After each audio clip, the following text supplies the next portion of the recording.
Tanpa berpanjang kata, kita langsung ikuti.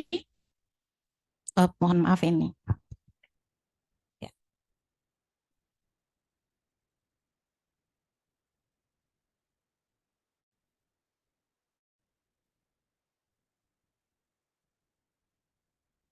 Ya. Fitra Arsil, Ketua Bidang Studi HTN FHUI, dan teman-teman dari bidang studi HTN FHUI. Setelah Prof, baru kita akan ikuti dengan tanya jawab. Mudah-mudahan dari Zoom juga ada yang bisa bergabung, waktunya cukup. Kepada Prof di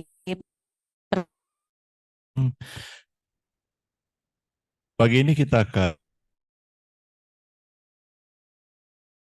tata negara Indonesia dan saya akan lebih fokus kepada melihat sejarah perkembangan pengaturan kepartaian itu sejak awal kemerdekaan sampai dengan sekarang ini secara highlight yang barangkali nanti dapat kita diskusikan bersama-sama setelah saya selesai menyampaikan uraian tentang sejarah perkembangan hukum atau pengaturan kepartaian di tanah air kita. Nah, sebenarnya eh, asas-asas tentang pengaturan kepartaian itu sudah ada di dalam Indische Staatregelingnya Hindia Belanda ya, yang tahun 1880-an itu sudah mengatur tentang kemerdekaan untuk membentuk perserikatan walaupun tidak spesifik membicarakan tentang partai politik, tapi kaitannya dengan vereniging, kaitannya dengan perkumpulan yang berbadan hukum maupun tidak berbadan hukum, dan itu perkumpulan berbadan hukum yang disebut dengan asosiasi atau vereniging bahasa Belandanya, kumpulan bahasa kitanya, yang sampai hari ini peraturan-peraturan tentang itu masih berlaku di negara kita ini. Tapi partai politik memang berkembang tidak spesifik diatur oleh ketentuan-ketentuan yang ada di zaman Hindia Belanda, tapi lahir begitu saja. Partai-partai politik itu mulai munculnya Syarikat Dagang Islam dan kemudian menjadi Syarikat Islam, kemudian HDV juga Indische Sosial Demokrat Vereniging, itu juga sebenarnya lahir sebagai satu asosiasi, bukan sebagai sebuah partai politik. Tapi ya kenyataannya ya mereka berpolitik, dan itu terjadi dalam sejarah kita di negeri ini pada awal masa penjajahan Hindia Belanda sampai akhir eh, kekuasaan Hindia Belanda itu. Secara tidak sadar sebenarnya kita membiarkan partai-partai politik itu tumbuh dan berkembang, sehingga secara tidak langsung juga dilihat dari perspektif ilmu politik, kita itu sudah menganut sistem multipartai sejak zaman Hindia Belanda, dan semua partai-partai itu dibubarkan pada masa pendudukan Jepang. Nah, jadi pada waktu tahun 20-an itu sudah ada Partai Komunis Hindia, sudah ada Serikat Islam, ada Partai Nasional Indonesia yang pimpin Bung Karno, ada Parindra, ya Partai Indonesia Raya dan sebagainya pada waktu itu. Tapi komunis dibubarkan tahun 1924 dan mereka lari ke luar negeri dan baru kembali ke Indonesia pada awal kemerdekaan sekitar tahun 1946-1947. Itu secara singkat pengaturan kepartaian di dalam peraturan-peraturannya Hindia Belanda. Dan pada masa Jepang ya, pada militer tidak ada satu partai pun dibolehkan oleh pemerintahan Jepang. Nah, pada waktu kita menyusun Undang-Undang Dasar 1945 oleh BPUPKI pada waktu itu, pun partai politik itu tidak spesifik disebutkan di dalam konstitusi kita. Tetapi kalau kita lihat dari perspektif hukum tata negaranya, jelas para founding fathers kita itu mengatakan bahwa kedaulatan ada di tangan rakyat dan dilaksanakan sepenuhnya oleh Majelis Permusyawaratan Rakyat. Kemudian ada DPR, dan kemudian anggota MPR itu terdiri atas anggota-anggota di DPR ditambah dengan utusan dari daerah-daerah dan golongan-golongan menurut aturan yang ditetapkan dengan undang-undang. Begitu pula pasal 28 dari Undang-Undang Dasar 45 pada waktu itu mengatur tentang kebebasan berserikat, berkumpul, menyatakan pikiran, lisan, dan tulisan yang diatur dengan undang-undang. Tapi tidak spesifik menyebut keberadaan partai politik. Hanya menyebutkan kedaulatan ada di tangan rakyat, ada badan-badan perwakilan, baik DPR maupun MPR, kemudian ada utusan daerah-daerah dan utusan golongan-golongan, kemudian pengaturan tentang kemerdekaan berserikat, berkumpul, dan menyatakan pikiran dan pendapat lisan maupun tulisan. Tidak spesifik membicarakan tentang partai politik. Jadi dari tahun 45 sampai dengan tahun berakhirnya pemerintahan Orde Lama tahun 1965, kita sebenarnya tidak pernah ada undang-undang yang mengatur tentang partai politik. Jadi partai itu berkembang secara konvensional, secara kebiasaan kepartaian, oleh karena pengaruh daripada hukum Eropa kontinental begitu kuatnya kepada hukum kita, maka umumnya tradisi partai politik yang ada di negara-negara Eropa kontinental itu juga dalam praktek kita ikuti di sini. Nah, walaupun dalam sejarah perkembangannya, ya, ketika pertama kali ketika awal kemerdekaan, PPKI bersidang tanggal 18 Agustus, tanggal 19 Agustus juga bersidang.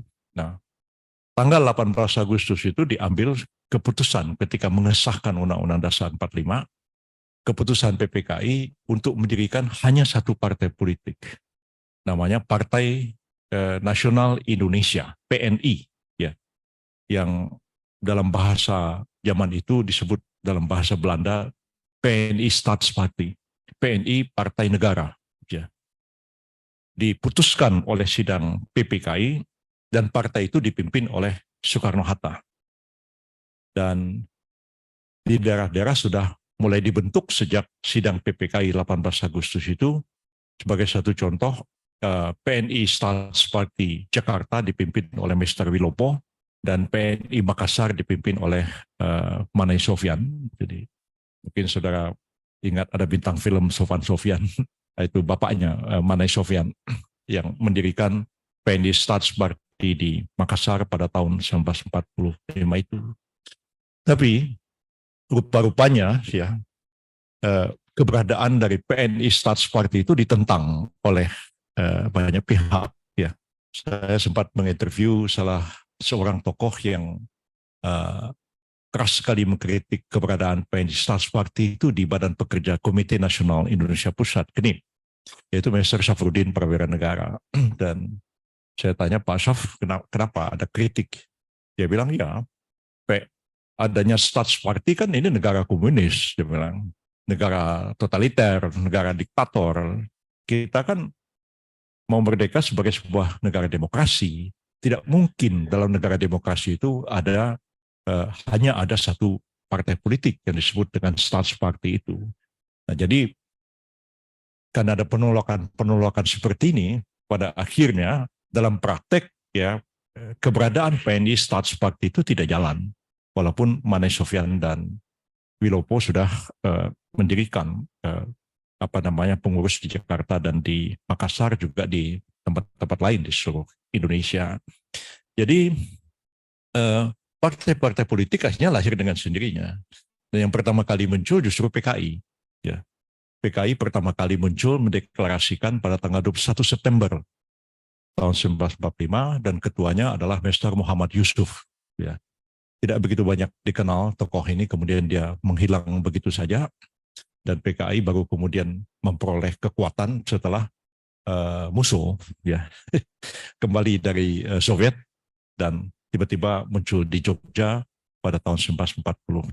Dan PKI kemudian mendapatkan tenaga yang besar, dan ada yang lain-lain juga, ada Alimin juga kembali ke sini, termasuk tokoh-tokoh yang sempat diasingkan di Bovendigul, misalnya tokoh terkenal dari Minangkabau itu Datuk Rajo Batuah, ya itu PKI.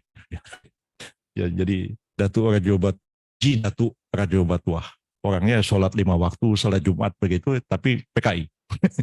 Jadi itu di apa namanya sempat dibuang ke Digul dan pada waktu pendudukan Jepang dia dibawa ke Australia dan segera kembali ke Padang dan langsung mendirikan ketua PKI dan ketua PKI Sumatera berkedudukan di waktu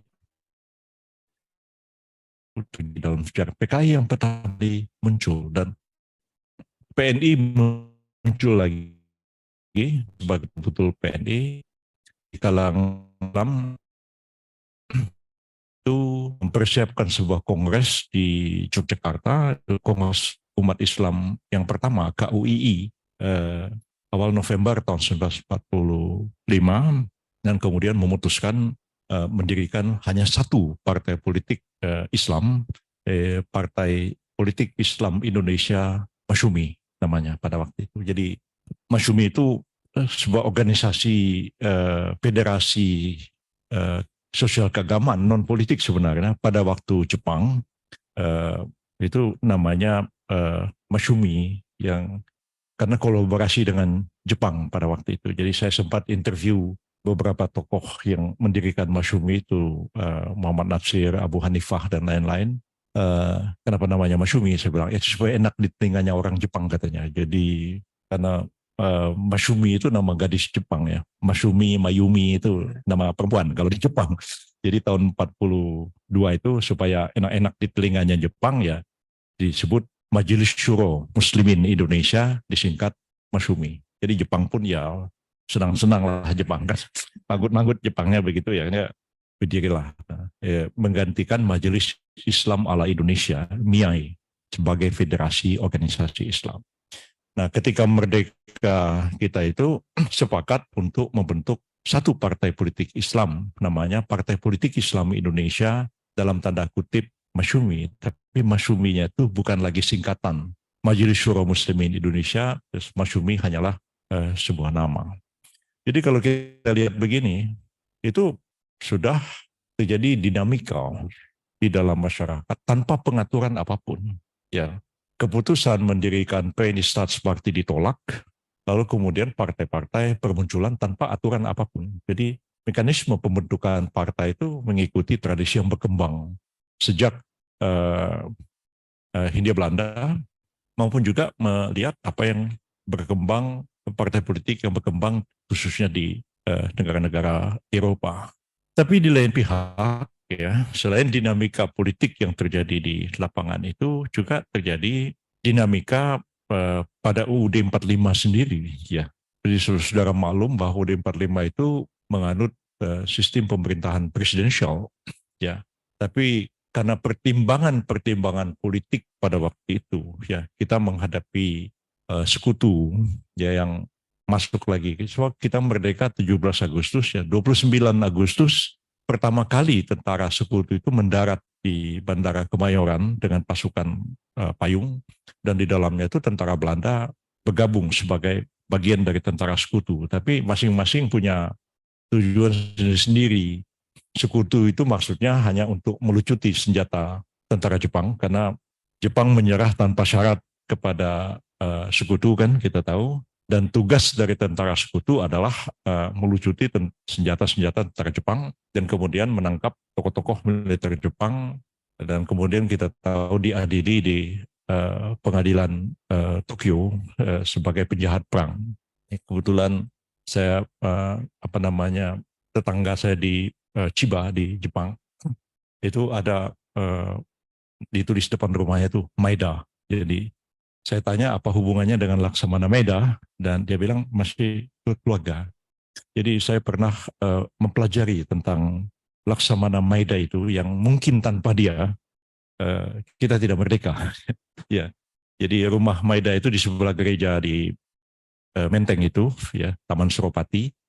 Lantas pada waktu itu Maeda itu bukan ini minta maaf ini sekedar cerita aja supaya sudah tahu ya. Maeda itu angkatan laut bahasa Jepangnya itu kaigung. Jadi dia sebenarnya pada waktu Jepang itu Indonesia itu tidak ada dalam peta politik Jepang. Yang ada itu adalah Asia Tenggara, dipimpin oleh Panglima Militer Wilayah Selatan, namanya Jenderal Terauchi Terauchi, berkedudukan di Dalat, di Vietnam. Yang ada itu Asia Tenggara, satu pemerintahan. Nah, lalu dibagi-bagilah apa namanya, Malaya berkedudukan di Singapura, ya, Jawa berkedudukan di Jakarta, Sumatera berkedudukan di Bukit Tinggi, dan wilayah timur berkedudukan di Makassar. Jadi hanya satu pemerintahan Jepang di Asia Tenggara ada di sana. Nah, Jawa dan Sumatera itu di bawah Angkatan Darat Jepang. Gyubung bahasa Jepangnya. Angkatan Daratnya Jepang.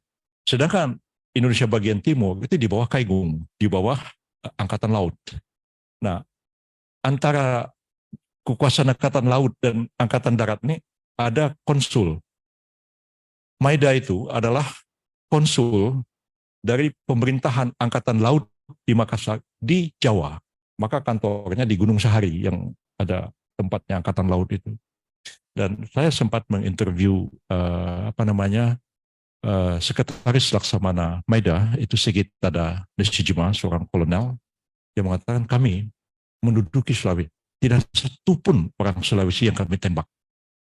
Dia bilang itu yang nembak orang itu Angkatan Darat. Makanya Angkatan Darat dengan Angkatan Laut Jepang itu agak beda visinya tentang Indonesia merdeka. Angkatan Laut Jepang itu mendukung kemerdekaan Indonesia. Makanya diam-diam Maeda itu dengan pasukannya yang sedikit cuma ada di Tanjung Priok itu mensupport kemerdekaan. Makanya rapat untuk menyusun teks proklamasi itu dilaksanakan di rumahnya Maeda. Di bawah perlindungan Maeda dan Sekita dan Nishijima itu ada di bawah menunggu jangan sampai itu Jadi saya sempat waktu itu menginterview Tengku Muhammad Hasan, salah seorang anggota PPKI. Nah itu bulan puasa ya, jadi mereka rapat di atas itu menyusun teks proklamasi kemerdekaan itu, dan besoknya pagi-pagi mereka jalan kaki ke Jalan Pegangsaan itu untuk membacakan teks proklamasi itu di bawah perlindungan Angkatan Laut Jepang, bukan Angkatan Darat. Nah, Maedanya itu sendiri ya, ketika Jepang menyerah itu dikejar sama sekutu, ya, dikejar sama sekutu dan dia lari ke Pulau Morotai di Maluku Utara dan ditangkap dan diadili di pengadilan Tokyo. Jadi saya mendengarkan rekaman sidang pengadilan Maeda. Maeda itu dijatuhi hukuman mati, ya. Tetapi dia diampuni dan dia meninggal tahun 1997 dan satu-satunya orang Jepang yang diberi bintang jasa utama oleh Presiden Soeharto dengan pertimbangan mungkin tanpa Maeda mungkin kita susah untuk merdeka. Jadi saya sempat interview Pak Kasman Singodemojo pada waktu itu. Kasman itu Angkatan Darat. Kasman adalah orang Indonesia yang paling tinggi pangkatnya dalam tentara Jepang, pangkatnya kolonel. Ya.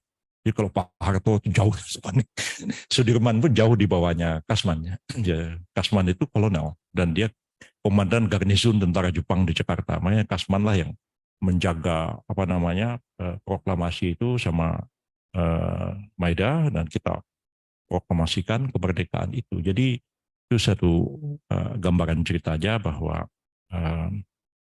ada perbedaan-perbedaan pandangan seperti itu. Nah, kembali kepada soalan dinamika di dalam sistem pemerintahan kita itu, ya kita kan sepakat bahwa kita itu presidensial. Nah, sekutu datang, ya, Belanda juga masuk di dalamnya, ya, dengan agenda yang berbeda. Belanda ingin menghidupkan kembali penjajahan Hindia Belanda. Ya, kenapa? Karena sekutu tugasnya melucuti senjata tentara Jepang, ya sudah selesai, sekutunya pulang, ya kan? Tapi Belanda punya agenda untuk menghidupkan kembali, karena memang sekutu berpendapat bahwa Republik Indonesia itu nggak ada, yang ada itu hanyalah Nederlandse India. Ketika Jepang duduki, maka pemerintah Hindia Belanda itu lari ke Australia, ke Darwin. Nah, jadi ketika sudah kembali, sudah selesai Perang Dunia ya, tentu negara ini mau balik lagi untuk kembali. Nah, cuman kita dalam waktu yang sangat singkat kan. 15 Agustus Jepang menyerah, 17 Agustus diproklamasikan kemerdekaan. Nah ini kan berhadapan dua kekuatan. Dan itu betul apa yang dikatakan oleh Soekarno, bahwa Soekarno itu kemerdekaan tahun 45 itu dasar hukumnya adalah revolusi. Itu Profesor Jenderal Sidik, uh, seorang guru besar kita juga yang menulis disertasi tentang hukum internasional mengenai status kemerdekaan Indonesia itu.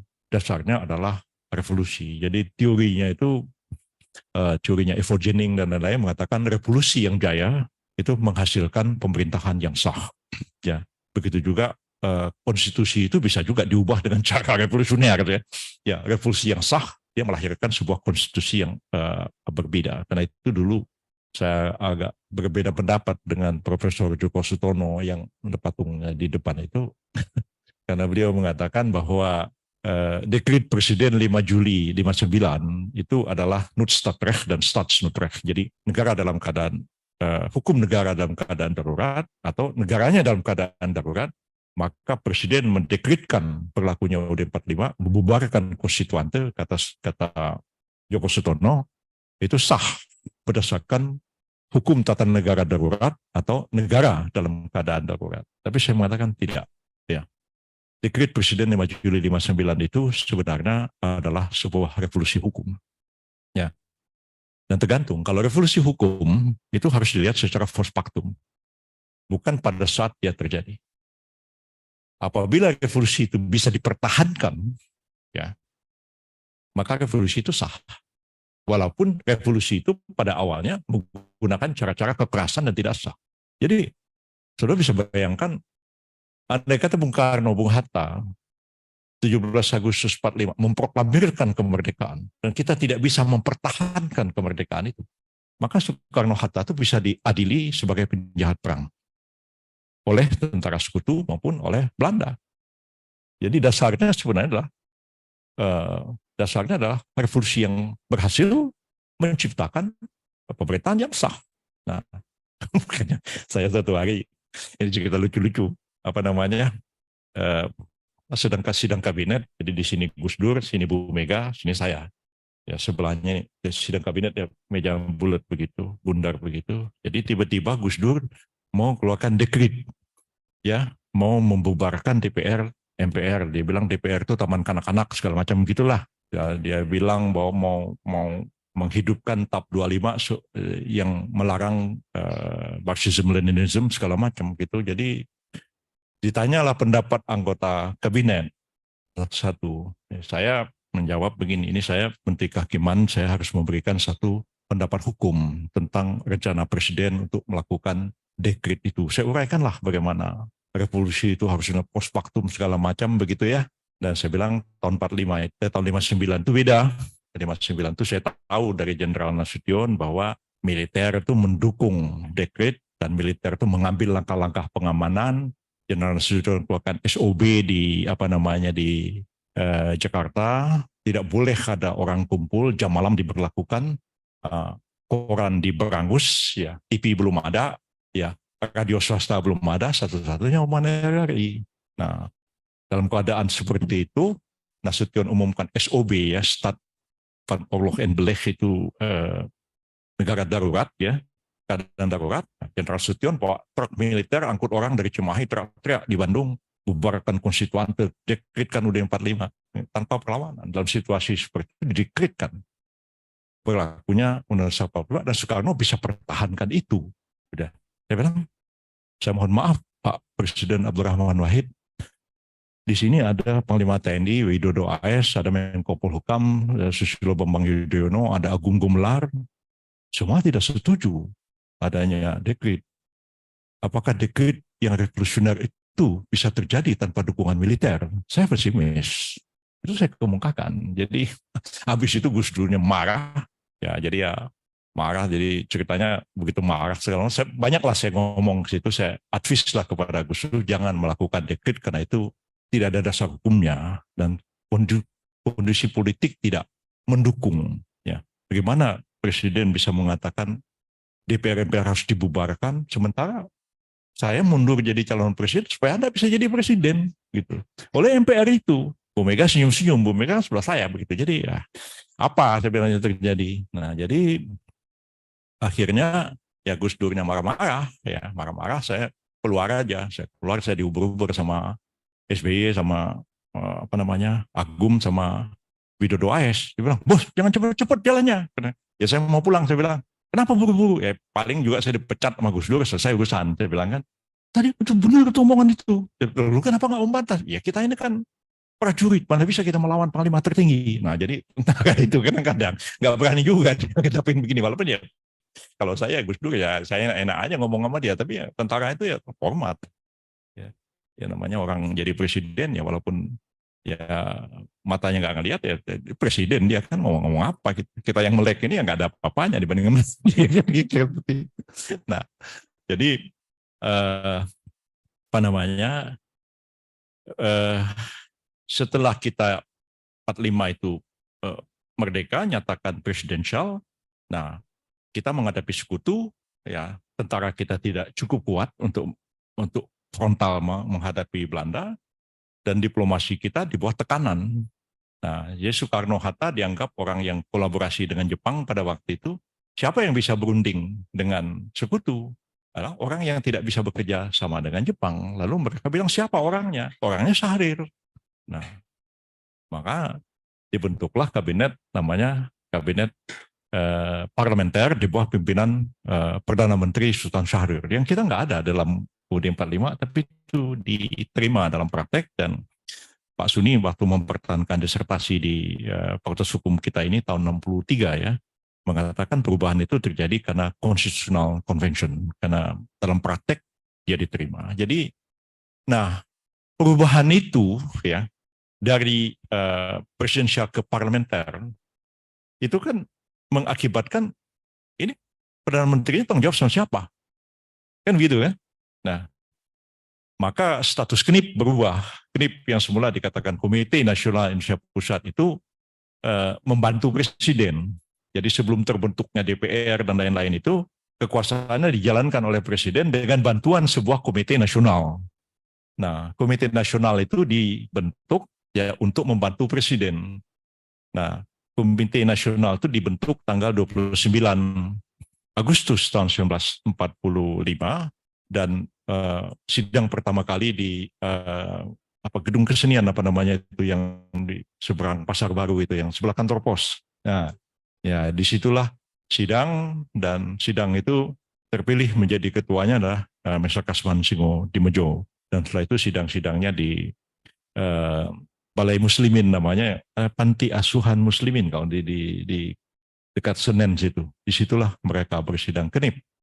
Nah, KNIP ini ketika pertama kali dilantik tuh 120-an orang anggotanya tidak ada partai, ya siapa aja, ya.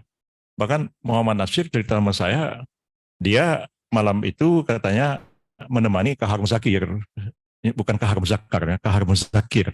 Itu salah seorang penandatangan Piagam Jakarta. Kalau Kahar Muzakar itu yang berotak di Sulawesi. Saya banyak baca buku ya. Kok orang kok mengelirukan antara Kahar Muzakir dengan Kahar Muzakar. Itu dua orang yang berbeda itu. Nah, Kahar Muzakir itu rektor dari Sekolah Tinggi Islam di Jakarta di apa ya di Masjid Mutiah itu kalau sekarang sekolahnya itu. Lantas Pak Nasir itu sekretarisnya Sekolah Tinggi Islam. Dia tinggal di Bandung. Dia datang ke rumah Kahar Muzakir untuk ngurus sekolah ini sesudah proklamasi. Jadi Kahar Muzakir bilang kita ke Pasar Baru dulu. Ya udah dia bonceng Kahar Muzakir naik sepeda ke Pasar Baru. Begitu di Pasar Baru, Kahar Muzakir bilang malam ini akan dibentuk KNIP. Dia bilang saudara Nasir ikut saya aja. Ya udah ikut. Jadi di depan tuh Kahar Muzakir kan orang kenal kan dia anggota PPKI. Jadi dicatat namanya oleh orang itu namanya Kahar Muzakir. Dia bilang ini di belakang saya Tuan Nasir katanya kan. Dicatat Natsir. Ya udah malam itu juga langsung dia jadi anggota KNIP. Pak Natsir terbahak-bahak ketawa dengan saya. Kok begitu ceritanya saya jadi anggota parlemen katanya. Ceritanya itu seperti itu. Jadi dan banyak orang ya yang hadir malam itu langsung jadi anggota KNIP. Tapi tanggal 16 Oktober tahun 1945 KNIP itu ya berubah fungsinya menjadi parlemen sementara Republik Indonesia, di mana Syahrir sebagai Perdana Menteri bertanggung jawab kepada KNIP. Jadi KNIP-nya itu dibentuk oleh orang-orang sendiri sebagai anggota, tidak ada partai, tidak ada apa. Nah, nah ini belakangan, perkembangan terjadi pada tanggal 3 November tahun 1945.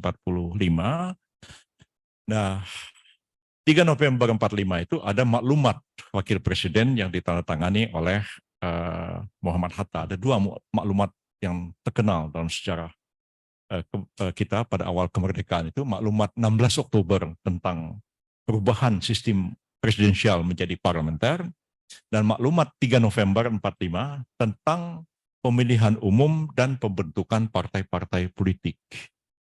Nah, jadi dalam maklumat yang ditandatangani oleh Pak Hatta itu hanya beberapa poin. Isinya mengatakan bahwa sebentar lagi kita akan menyelenggarakan pemilihan umum, ya, yang direncanakan akan dilaksanakan pada tanggal 1 Februari tahun 1946.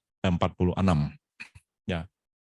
Dan pemerintah menganjurkan kepada segenap rakyat untuk mendirikan partai-partai politik. Dan pemerintah berharap partai-partai politik itu sudah terbentuk selambat-lambatnya 1 Januari 1946. Jadi pemilu dilaksanakan rencananya 1 Februari tahun 1946. Ya. Lalu dikatakan di akhir pengumuman itu, mungkin dengan pemilihan umum nanti akan terbentuklah Dewan Perwakilan Rakyat dan Majelis Permusyawaratan Rakyat. Lalu katanya, mungkin dengan hasil pemilihan umum ini, ya, maka Undang-Undang Dasar kita akan berganti dan pemerintah kita pun akan berganti pula. Itu kata-katanya. Nanti sudah bisa cari di internet maklumat 3 November tahun 1945. Jadi saya berpikir lain. Kenapa begitu? 1 Januari 46 partai harus terbentuk. 1 Februari 46 sudah MPR sudah harus bersidang terbentuk untuk apa? Ini kaitannya sebenarnya dengan aturan peralihan dan aturan tambahan. Ya. Aturan tambahan peralihan itu mengatakan dalam 6 bulan, ya, sesudah berakhirnya Perang Asia Timur Raya, ya, Presiden menyelenggarakan segala sesuatu yang diatur oleh Undang-Undang Syariah. Ya. Dalam 6 bulan, sesudah Majelis Permusyawaratan Rakyat terbentuk, maka Majelis Permusyawaratan Rakyat bersidang untuk menetapkan Undang-Undang Dasar. 6 bulan, 6 bulan. 1 Februari 46, MPR-nya terbentuk dengan pemilu. 6 bulan sesudah itu, 1 Agustus 1946, MPR menetapkan Undang-Undang Dasar. Nah, saya punya penafsiran sendiri tentang hal ini. Ya. Saya berpendapat bahwa udah 45 itu kan sebenarnya Undang Dasar sementara kan. Ya. Bung Karno dalam sidang PBB mengatakan ini revolusi Conrad, ini undang-undang dasar revolusioner, undang-undang dasar kilat. Nah, nanti kalau Majelis Permusyawaratan Rakyat sudah terbentuk, nah Majelis Permusyawaratan Rakyat bersidang untuk menetapkan undang-undang dasar. Jadi kata-kata kesementaraan UUD 45 itu sampai kapan? Menurut saya cuma 2 kali 6 bulan. Nah, jadi aturan peralihan, aturan tambah dikaitkan dengan maklumat 3 November itu memberikan satu indikasi bahwa UUD 45 itu hanya akan berlaku 6 bulan. Ya, tapi dalam prakteknya kan berlaku lama. Zaman Pak Harto malah nggak boleh dirubah begitu kan, harus referendum apa segala macam. Baru perubahan itu terjadi pada tahun 1999. Nah, jadi banyak literatur mengatakan bahwa partai-partai politik itu berdiri begitu banyak akibat maklumat 3 November. Secara historis itu terbantahkan oleh fakta sejarah, karena PKI sudah berdiri 21 September 45. Nah, umat Islam sudah kumpul di Jogja untuk kongres dan membentuk Masyumi itu mulai dari akhir Oktober 45, dan Masyuminya itu dilahirkan resmi tanggal 7 November tahun 1945. Jadi partai sudah berdiri banyak. Keberadaan maklumat 3 November itu hanya mengkonstatir fakta-fakta yang sebenarnya sudah terjadi di masyarakat. Yang menarik bagi saya, susulan dari maklumat 3 November itu adalah maklumat Jaksa Agung tanggal 7 November tahun 1945 yang ditandatangani oleh Jaksa Agung Pesta Kasman Singodimendo. Kasman mengatakan pemerintah sudah mengumumkan mendirikan partai. Banyak pertanyaan ditujukan kepada Jaksa Agung. Apakah boleh berdiri Partai Komunis? Nah, Kasman bilang kita sudah merdeka sekarang. Dulu Belanda melarang Partai Komunis. Sekarang di alam kemerdekaan, Partai Komunis boleh berdiri. Kasman itu tokoh Masyumi. Jadi Kasman itu Jaksa Agung yang agak keras orangnya begitu ya. Ya, tentara seperti saya cerita tadi, malang melintang juga di dunia politik. Ya, kadang-kadang dipenjarakan juga sama Bung Karno, tapi baru tahun yang lalu sama Jokowi diangkat sebagai pahlawan nasional. Jadi saya kira memang pantas Kasman jadi pahlawan nasional, walaupun kadang-kadang dia beda pendapat sama pemerintah Orde Baru dulu ya. Dengan Bung Karno juga beda pendapat, pernah dipenjarakan berkali-kali. Nah jadi apa yang ingin saya katakan di sini bahwa dari tahun 45 sampai berakhirnya kekuasaan Presiden Soekarno tahun 1966, tidak pernah muncul satupun pengaturan partai politik kecuali berjalan secara konvensional, dan maklumat 3 November itu hanya menjadi dasar berdirinya partai politik. Tapi seperti apa partai politik? Ya udah secara konvensi aja yang berjalan. Baru pada tahun 1959 ya, yang muncul bukan undang-undang partai politik tapi sebuah Penpres ya. Penetapan presiden ya, itu agak kontroversial ya. Sesudah kita kembali ke UUD 45 itu hierarki peraturan perundang-undangan kita itu agak kacau balau ya. Nah, pada waktu itu ada Penpres namanya, penetapan presiden. Dalam prakteknya Penpres itu setara dengan undang-undang, kekuatannya itu pada waktu itu ya. Jadi Penpres lahir kalau tidak salah ya, Penpres nomor 7 tahun 1959. Justru judulnya adalah tentang pembubaran partai-partai politik. Nah, ini bisa menjadi satu bahan studi yang menarik kalau saudara nanti barangkali mau nulis tesis atau apa begitu. Jadi Penpres 759 itu bagaimana hukum itu ya diciptakan ya, itu untuk ya kepentingan politik sebenarnya. Pada ya bisa juga. Ya kan macam-macam fungsi hukum itu, barangkali kalau belajar teori hukum pasti tahu semua tentang itu. Tapi bagaimana Penpres 7 tahun 59 itu dipergunakan oleh Presiden Soekarno pada waktu itu untuk memberangus partai-partai yang berseberangan dengan pemerintah. Jadi sesudah Dekret 5 Juli 59 muncullah Penpres nomor 7 tahun 1959 itu tentang pembubaran partai-partai politik. Dan dikatakan partai politik itu bisa dibubarkan apabila tokoh-tokoh dari partai itu terlibat dalam pemberontakan. Nah, arahnya itu jelas gitu. Seperti saudara tahu tahun 58, Februari 58 itu terjadi pembentukan pemerintah revolusioner Republik Indonesia di Sumatera Barat kalau sekarang ya, di sekitar Bukit Tinggi situ, dan juga bergabung dengan PRI itu Perjuangan Rakyat Semesta atau Permesta di Sulawesi.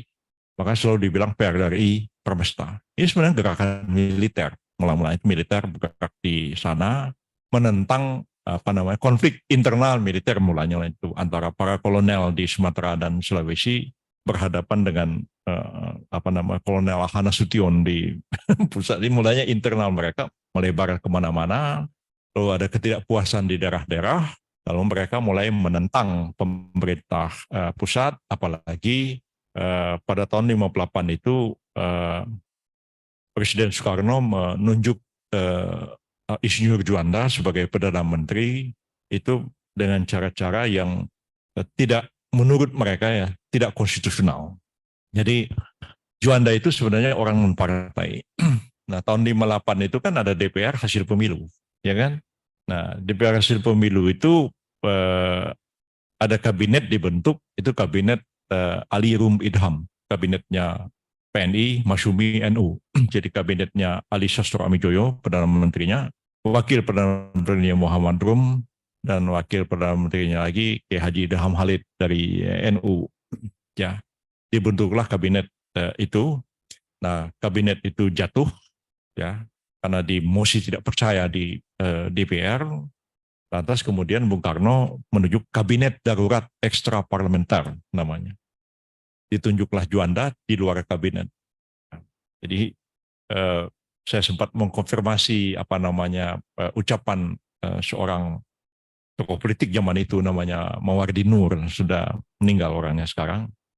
Karena statementnya di Koran Abadi serem bahasanya. Dia bilang kabinet Juanda kabinet haram jadah. Begitu. Jadi saya sampai tanya Pak Mawardi Nur, maksud Pak Mawardi kabinet haram jadah itu apa sebenarnya? Dan begini serius katanya. Lu kan tahu ya, dalam sistem parlementer kabinet itu kan anak sahnya parlemen. Ya betul sih. Jadi kalau di Malaysia misalnya kita lihat atau di negara-negara parlementer lah, ya kan kalau sudah dibentuk nih kabinet Anwar Ibrahim sekarang misalnya, itu kursinya itu dibagi dua, ya, yang anggota parlemennya pemerintah dan oposisi. Nah, jadi kalau bahasa Melayunya apa pembangkang, kelompok pembangkang, jadi kelompok oposisi. Anwar Ibrahim dulu saya datang ke parlemen, dia ketua pembangkang, jadi ketua oposisi. Tapi sekarang dia yang jadi Perdana Menteri. Begitu kan. Nah, jadi berhadapan. Nah, itu kabinetnya Juanda ini dibentuk di luar parlemen. Nah, kalau kabinet itu anak sah parlemen, sekarang dibentuk kabinet di luar parlemen, kabinet apa tuh namanya? Itu Mawardi Nur, logikanya dia ya seperti itu. Nah, jadi itu terjadi, jadi memberontak daerah-daerah ini ada Permesta. Nah, di situ ya selain militer yang terlibat dalam PRRI dan Permesta itu, ya ada Kolonel Ahmad Hussein, Maludin Simbolon, ada Dahlan Jambek, ada sana ada Pancu Sumual, ada macam-macam lah di Sulawesi sana memberontak begitu. Nah, tapi diam-diam ya ada beberapa tokoh partai politik itu menyingkir ke Sumatera dan bergabung. Nah, ada 3 orang tokoh Masyumi yang kebetulan 3-tiganya itu bekas Perdana Menteri. Muhammad Natsir, Syafruddin Prawira Negara, dan Burhanuddin Harahap. Ya. Jadi Syafruddin itu waktu saya interview, pada waktu itu dia diam-diam menghilang ke Sumatera, bergabung ke PRI. Syafruddin itu gubernur Bank Indonesia, gubernur BI. Ya. Kalau saudara pergi ke Jalan Budi Kemuliaan itu sebelah itu ada gedung Syafruddin Prawira Negara, karena dia bekas gubernur BI yang pertama. Ya. Jadi saya agak heran dengan Syafruddin itu. Kalau dipikir-pikir orang zaman sekarang ya, udah enak-enak jadi gubernur BI kok tiba-tiba masuk hutan angkat senjata kan, jadi bingung terpikir. Ya, tapi itulah orang dulu itu punya idealisme begitu tinggi. Ya, mereka menganggap demokrasi terancam. Maka mereka pergi ke sana. Natsir bekas Perdana Menteri dan masih menjadi ketua Masyumi, itu ingat. Ya. Lalu Burhanuddin Harahap cuma waktu itu anggota parlemen, tapi dia juga bekas Perdana Menteri. Burhanuddin Harahap itu Perdana Menteri yang menyelenggarakan pemilu 55 itu. Ya. Jadi pada waktu tahun 55 itu Pak Burhan itu baru umurnya 32 tahun. Perdana Menteri yang paling muda dalam sejarah, masih bujangan, belum kawin.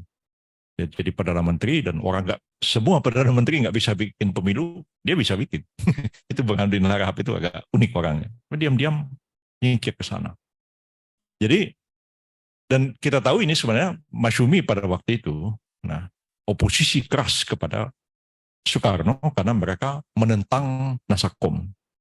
Jadi di 58 itu Soekarno sudah keras mengatakan bahwa rakyat itu dibagi 2, revolusioner kontra revolusioner. Yang revolusioner adalah yang mendukung Nasakom.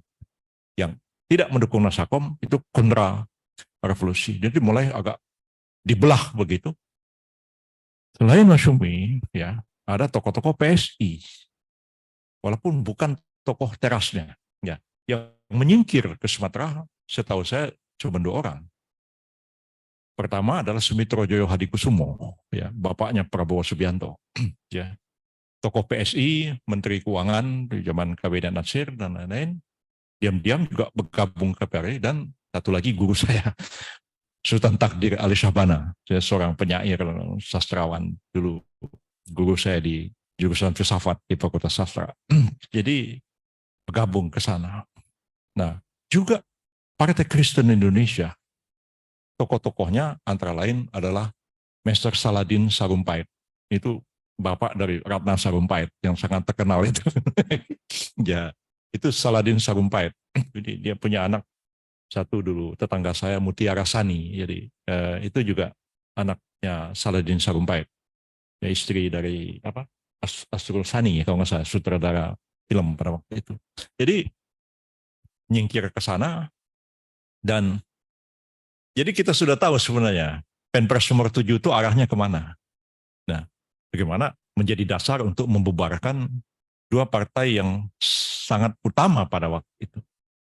Dengan Penpres 7759 itulah Bung Karno kemudian mengeluarkan Kepres nomor 200 tahun 1960 membubarkan PSI dan membubarkan Masyumi pada waktu itu dalam sejarah. Tapi Partai Kristen tidak dibubarkan, walaupun Saladin Sarumpait ikut memberontak di sana dan cukup banyak tokoh-tokoh lokal di Sumatera Utara dan Sumatera Barat yang bergabung mungkin dianggap Partai Kristen itu tidak signifikan.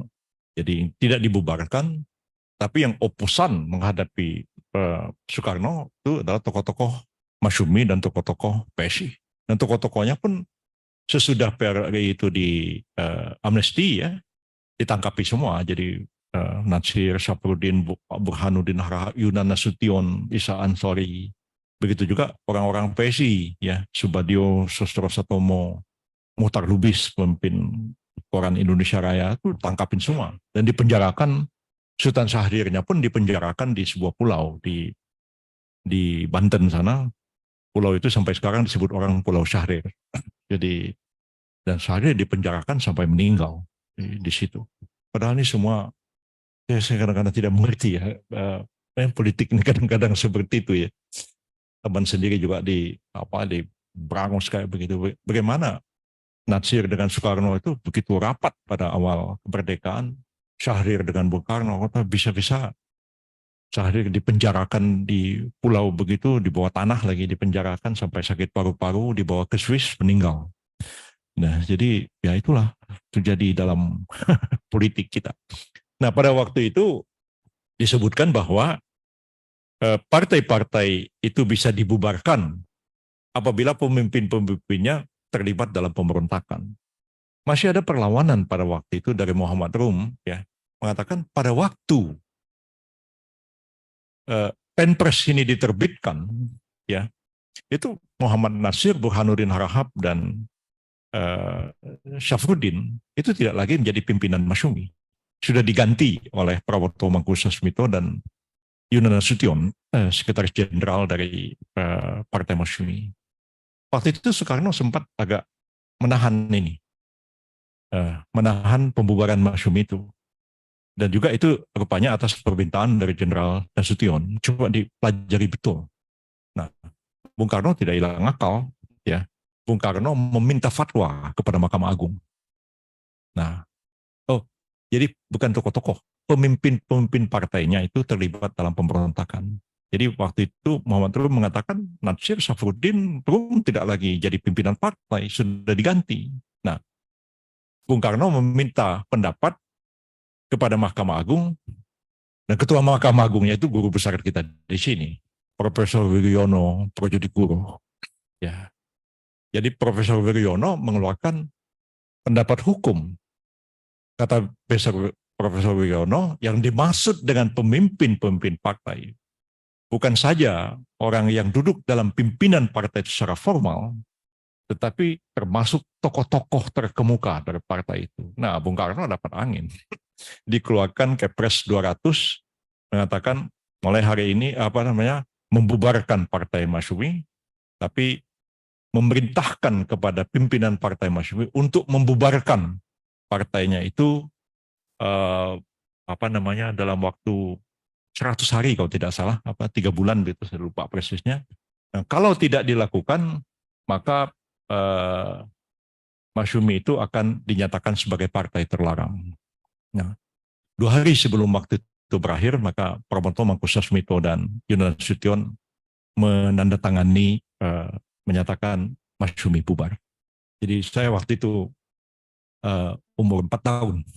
Jadi saya melihat bapak saya menurunkan gambar Partai Masyumi di depan rumah saya waktu itu. Jadi tetangga kita ya, banyak orang PKI. Aidit kan orang satu kampung sama saya. jadi jadi saya pengalaman melihat bapak saya bagaimana dia menurunkan pelang Masyumi akibat pembubaran itu pada tahun 1960, dan sejak itu nasib kami ya sama kayak nasib anak PKI di masa belakangan. Jadi dianggap ekstremis begitu. Yang belakangan malah PKI-nya dianggap ekstremis kan begitu. Nah, jadi itu dalam sejarah partai kita seperti itu sampai dengan tahun 65. Nah, sampai dengan Pak Harto jadi presiden, pejabat presiden kan diangkat oleh MPRS sampai dengan dilaksanakannya pemilihan umum. Nah, Pak Harto waktu itu merencanakan pemilu akan dilaksanakan pada tahun 1971. Partai-partai mana yang bisa ikut pemilu? Nggak ada aturannya, ya, nggak ada aturannya. Nah, jadi pemerintah malah menyeleksi partai-partai. Nah, ya biasa kalau nggak ada aturan kan orang yang berkuasa kan menyeleksi partai mana yang bisa ikut pemilu, mana yang tidak. Sempat menjadi pertanyaan pada waktu itu adalah mengenai status dari Partai Murba.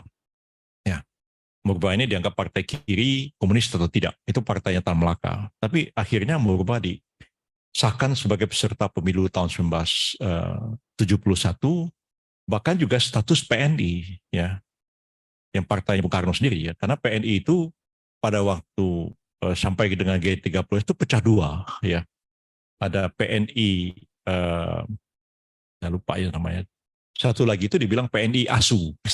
ASU, ASU itu singkatan dari Ali Surahman, ya, jadi bukan ASU bahasa Jawa. Kalau ASU bahasa Jawa atau ASO bahasa Tagalog, lain lagi artinya itu. Jadi PNI ASU dan PNI Pesar Hardi kalau nggak salah pada waktu itu, PNI Hardi. Nah, jadi di beberapa tempat PNI ASU itu sempat dilarang karena dianggap mereka agak link kiri yang agak dekat dengan PKI pada waktu itu. Tapi akhirnya PNI direhabilitasi dan ikut peserta pemilu tahun 1971. Nah, Masyumi coba untuk hidup lagi, nggak bisa.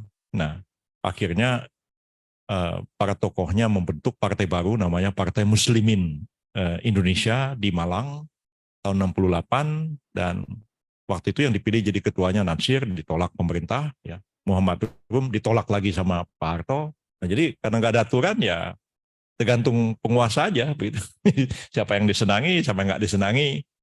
Nah, lalu akhirnya dipimpin oleh tokoh yang paling lunak, ya, Jarnawi Hadikusuma dari Muhammadiyah Jogja, tapi itu pun dikudeta sama Jelaninaro. Jadi nggak henti-hentinya terjadi mengkup di dalam sejarah partai politik pada waktu itu, sehingga tahun 1971 kalau tidak salah ada 9 partai politik ya pada waktu itu yang ikut dalam pemilihan umum, dan sesudah hasil pemilihan umum itu, nah, terjadi apa yang disebut dengan social engineering atau political engineering terhadap partai politik. Nah, dan untuk itu saudara bisa baca bukunya Ali Murtopo, diterbitkan oleh CSIS, ya. Judulnya itu akselerasi modernisasi 25 tahun. Jadi itu seperti buku babon atau buku saktinya Orde Baru, karena mereka merencanakan 25 tahun Indonesia ke depan, itu persis apa yang ada di dalam buku Ali Murtopo itu. Partai politik akan, jadi pembinaan politik, jadi pembangunan ekonomi itu 5 tahun repelita sampai pada tahun ke-25 Indonesia itu take off, tinggal landas istilahnya pada waktu itu. Memang hampir terjadi, cuman tiba-tiba kita dihajar melalui Krismon, ya. Kalau enggak sih memang kita di segala kritik kita bisa kita tujukan pada Orde Baru, tapi dari pembangunan ekonomi itu mereka berhasil membuat kita ini dari bangsa miskin menjadi bangsa yang kelas menengah pada waktu itu, dan kita disebut sebagai Asian Tigers. Jadi ekonomi kita pada waktu itu di atas Korea Selatan pada waktu itu. Jadi sayang ya, kemudian terjerembab, kita mulai lagi dari awal. Nah, sejauh mengenai partai politik, di buku Ali Murtopo itu dikatakan bahwa partai-partai itu akan di regrouping, istilahnya. Di regrouping Nah, karena sejalan dengan pikiran Orde Baru tentang deideologisasi politik. Nah, jadi partai politik harus mencerminkan ideologi negara, kata pikirannya pada waktu itu. Jadi seperti kita lihat tadi kan sejarah dari zaman Belanda sampai awal kemerdekaan, partai itu kan dasarnya kan ideologi, ya kan? Ya, memang seperti itulah partai. Jadi yang saya katakan tadi di awal kuliah bahwa hanya disebutkan kedaulatan rakyat. Ya, demokrasi itu menerima asumsi masyarakat itu majemuk. Nah, makanya mereka menolak PNI status mati. Masyarakat itu majemuk, ya, berbeda-beda, dan karena itu untuk menyalurkan aspirasi yang berbeda-beda itu dipersilahkan dia membentuk partai apapun yang dia mau. Nah, dengan ideologi dan program yang mereka buat. Nah, suruh ikut pemilu. Nah, laku atau tidak. Nah, kalau ada pemilihnya ya, kalau enggak ya partai itu kan mati sendiri. Ada pendukungnya. Nah, jadi kenyataannya ya peta ideologi partai kita itu ya tidak jauh-jauh daripada apa yang ditulis Bung Karno tahun 20-an. Nah, Bung Karno mengatakan mengkonstatir tiga ideologi yang berjuang untuk kemerdekaan katanya tahun 20-an itu oleh Bung Karno sebut nasionalisme, marxisme, dan islamisme kata Soekarno. Itu bisa dibaca di buku di Bendera Revolusi. Jadi golongan nasionalis, golongan Marxis, dan golongan Islam. Nah, sesudah Orde Baru ya komunis nggak ada, tinggal dua yang berhadapan. Nah, lalu ingin di-regrouping, dikelompokkan sekaligus menyederhanakan partai politik dan sekaligus juga adalah untuk apa namanya meredam partai supaya tidak berpegang pada satu ideologi tertentu, dan dari situ mulai ada digagas tentang Pancasila sebagai ideologi negara. Nah, ini debatable panjang. Saya sampai hari ini masih belum yakin apa betul Pancasila itu ideologi negara. Itu urusan filsafat lah ya. Jadi apa namanya, kalau saudara baca sidang BPUPKI, Dr. Rajiman Yudhoyoningrat, ketuanya itu bertanya, tuan-tuan katanya kita sebentar lagi mau merdeka. Apa the philosophische Grondslag Indonesia merdeka nanti? Berpidatolah Hatta, Yamin, Agus Salim, Ki Bagus Hadikusumo, Bung Karno menjawab pertanyaannya Rajiman Widyodiningrat. Yang ditanya Rajiman itu apa? Yang ditanya Rajiman itu apa the philosophische Grondslag Indonesia merdeka? Nah, kalau bahasa Indonesianya the philosophische Grondslag itu landasan falsafah bernegara. Apakah landasan falsafah bernegara itu sebuah ideologi? Nah, itu debat filsafat. Ya, kita bisa mengatakan banyak tokoh-tokoh Islam sampai hari ini ya mengatakan ideologi Islam misalnya sebagai satu contoh. Apakah Islam itu sebuah ideologi? Ya, saya kira dalam keyakinan Islam kalau mengatakan Islam itu ideologi justru contradictio in terminis. Orang Islam meyakini bahwa ajaran Islam itu wahyu Allah sampaikan kepada Nabi Muhammad yang bukan pikirannya Nabi Muhammad. Ideologi kan ideos, pikirannya orang. Jadi kalau dikatakan Islam adalah ideologi Islam, itu kontradiksi. Nah, jadi saya membaca banyak literatur mengenai itu ketika dulu saya pernah menulis disertasi ilmu politik membahas masalah ini. Waktu itu saya mempelajari dua partai politik di Asia, Partai Masyumi di Indonesia dan Partai Jamaat Islami di Pakistan. Jadi saya coba studi komparatif. Saya membaca banyak tulisan literatur, antara lain tulisannya Karl Mannheim yang berbicara judulnya itu Ideology in Utopia. Ya. Mannheim itu sebenarnya membedakan antara apa yang disebut dengan Weltanschauung ya dengan ideologi. Weltanschauung itu adalah pikiran-pikiran filsafat tentang sesuatu.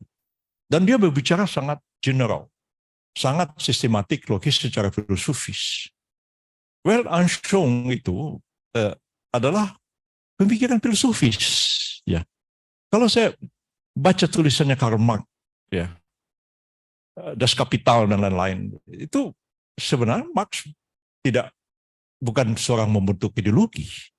Marx berbicara filsafat dan sosiologi ketika dia menulis tentang Das Kapital, tentang pertentangan kelas segala macam begitu, yang mungkin dasarnya filsafat Hegel tentang apa namanya tesis, sintesis segala macam begitu. Pada hemat saya, Karl Menahem mengatakan Karl Marx bukan seorang ideolog, dia seorang filosof. Dia merumuskan Weltanschauung, merumuskan pandangan dunia, worldview,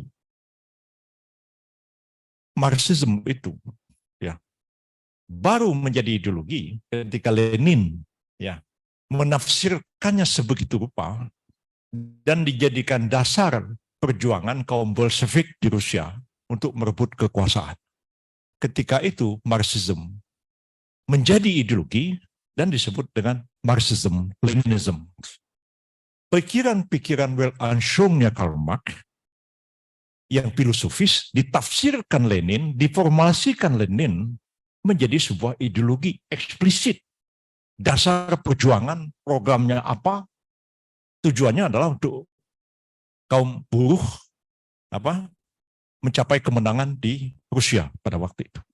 Makanya saudara bisa belajar ada Marxism, Leninism, ada Marxism, Maoism, pikiran-pikiran Marx seperti ditafsirkan Mao Zedong di Cina. Bahkan saya membaca 3 jilid buku Aidit tebal-tebal begini, judulnya Pokok-Pokok Revolusi Indonesia. Aidit mengkritik Marx. Dia bilang, Marx mendefinisikan kaum buruh, kaum proletar, kaum burjuis. Proletar itu orang yang kata Marx tidak mempunyai apa-apa kecuali tenaganya saja. Dan dia diperas oleh kaum burjuis. Kan itu doktrinnya Karl Marx kan gitu, yang kalau serikat buruh yang kiri-kiri itu ya kayak begitu ngomongnya begitu ya. Kaum buruh tertindas segala macam gitulah. Makanya kan slogannya Marx kan kaum buruh sedunia bersatulah, kan itu kan. Jadi kata Aidit, pikiran Marx tidak bisa diterapkan di Jawa. Semiskin-miskin petani Jawa masih punya cangkul dan punya arit. Artinya buruh di Jawa itu punya alat-alat produksi selain punya tenaga. Jadi ada kritik Aidit kepada Marx. Nah, jadi ini satu gambaran ya. Nah, pertanyaannya kita sekarang, yang ditanya Regiman adalah the philosophy of law. Jadi kalau dia bicara Weltanschauung, ya, makanya saya sampai hari ini saya tidak percaya kalau dibilang Pancasila itu ideologi negara. Bagi saya Pancasila itu adalah falsafah bernegara. Bahwa kemudian zaman Bung Karno itu menjadi Nasakom, ya, zaman Pak Harto menjadi Eka Prasetya Pancakarsa, itu tafsir. Tafsir Pancasila sebagai Weltanschauung ke dalam sebuah ideologi. Ya. Jadi saya waktu mahasiswa di Fakultas Hukum ini pernah satu hari Dr. Andus Kansil datang ngasih kuliah begitu, kita ketawa di belakang ya. Pak Kansil itu datang waktu itu menata RP4 di sini. Jadi bukan ngasih kuliah, menata RP4. Jadi saya jadi panitianya di tata RP4 begitu. Ya, buku kunyit, buku kuning begitu. Jadi di situ macam-macam ya. Saya satu hari saya iseng aja, saya bilang Pak Kansil, nih saya punya buku Bapak. Ah ya, bukunya judulnya Tubapim ya. 7 bahan pokok indoktrinasi. Isinya itu pertama Resopim, 2 Manipol Usdek, segala macam begitu. Pak Kansil itu dulu jadi juru penatar Nasakom, zamannya Bung Karno. Pak Harto dia jadi juru tatar P4 lagi, yaitu ceritanya begitu. Nah, jadi dari waktu ke waktu Pancasila bisa ditafsirkan menjadi sebuah ideologi politik ya. Tapi Pancasilanya itu sendiri menurut saya bukan ideologi. Dia adalah falsafah bernegara. Nah, lalu itulah kemudian zaman Pak Harto itu akibat yang ditulis oleh Ali Murtopo dalam Akselerasi Modernisasi 25 tahun itu, maka partai politik itu harus berasas mula-mula itu asas pokok dan asas ciri. Asas pokoknya Pancasila, P3 waktu itu ya dalam konteks lupa saya regrouping tadi, partai yang ada 9 itu ya, digrupkan, dikelompokkan. Nah, kata Ali Murtopo, partai-partai yang mengutamakan yang religius, baru spiritual material, nah digabungkan ke P3. Nah, tapi partai yang mendahulukan material spiritual digabungkan ke PDI. Nah, saya juga sempat tanya-tanya sama Sawam Sirait, kalau Parkindo sama Partai Katolik itu masuk yang mana ya? Spiritual material atau material spiritual? Sabam pun ngakak ketawa. Jadi dia bilang itu kan bisa-bisanya Ali Murtopo aja, begitu ya. Karena akhirnya Partai Katolik dan Partai Kristen digabungkan ke PDI. Ya, Partai Islam, partai itu Parmusi, NU, PERTI, dan PSII. 4 digabungkan menjadi Partai Persatuan Pembangunan, jadi P3. Katanya ini partai spiritual material. Yang ini partai material spiritual, jadilah PDI. Belum PDIP, masih PDI pada waktu itu. Tanduknya agak beda sedikit. Kalau tanduknya yang Bu Mega itu yang moncong putih kan gitu kan. Jadi agak-agak sedikit anunya itu, apa tanduknya itu. Tapi itu ya itu. Jadi waktu itu diolok itu banteng lesu katanya di pimpinnya Pak Suryadi. Nah, jadi di sini kita di grouping begitu. Nah, akhirnya pemerintah baru setelah rekayasa itu selesai, baru dilegitimasi dengan undang-undang. Nah, itu sejarahnya. Bukan undang-undangnya dulu. Iya, baru muncul partai, tapi partainya direkayasa seperti itu, nggak berdaya, dibikinlah undang-undang pertama kali, Undang-Undang Nomor 3 tahun 1975 tentang partai politik. Dalam undang-undang itu disebutkan ada 2 partai politik, namanya Partai Persatuan Pembangunan dan Partai Demokrasi Indonesia, sedangkan Golkar, nah ini anehnya waktu itu ya, Golkar itu tidak disebut partai. Nah, itu baru saya paksa tahun 99 ya. Akhirnya saya sempat berunding sama Pak Akbar Tanjung, pada udah Bang, terima aja. Golkar itu bilang aja Partai Golkar. Ah, kau ada aja real katanya. Marah-marah sama saya. Tapi pada akhirnya diterima juga. Berdiri namanya Partai Golkar. Jadi pada waktu itu disebut 2 parpol, 1 Golkar. Padahal Golkar itu ya kalau dalam hukum fikih itu memenuhi syarat-syarat dan rukun-rukunnya itu untuk disebut sebuah partai begitu. Tapi di zaman Pak Harto nggak disebut partai, jadi 2 partai, 1 Golkar. Nah itu bisa, karena memang pada waktu itu tuh semangat pemerintah itu semangatnya itu anti partai. Dimanapun di dunia ini militer ya itu selalu nggak nyaman dengan partai itu. Di Thailand pun kadang pada kudeta militer ya, nanti kolaborasi, tapi selalu nggak nyaman. Nah, jadi pada waktu itu disebut seperti itu. Nah, jadi itu berlanjut dari tahun 75 ke 78. Setelah 78 itu ada amandemen Undang-Undang Partai Politik, bahwa partai politik itu wajib mencantumkan Pancasila sebagai satu-satunya asas kehidupan bermasyarakat, berbangsa, dan bernegara. Dan itu mulai keributan di mana-mana. Banyak ormas bubar, ya, termasuk PII, kalau saya pelajar Islam Indonesia itu sempat dibubarkan karena tidak mau menerima asas tunggal. HMI pecah di Kongres Medan, begitu juga GMKI, PMKRI, dan lain-lain timbul friksi di dalam itu karena asas tunggal sama Orde Baru itu. Nah, jadi sampai kita berakhir pemerintah Orde Baru itu ya pakai Undang-Undang 375 itu, dan kontrol pemerintah khususnya melalui Kementerian Dalam Negeri terhadap partai politik begitu kuatnya.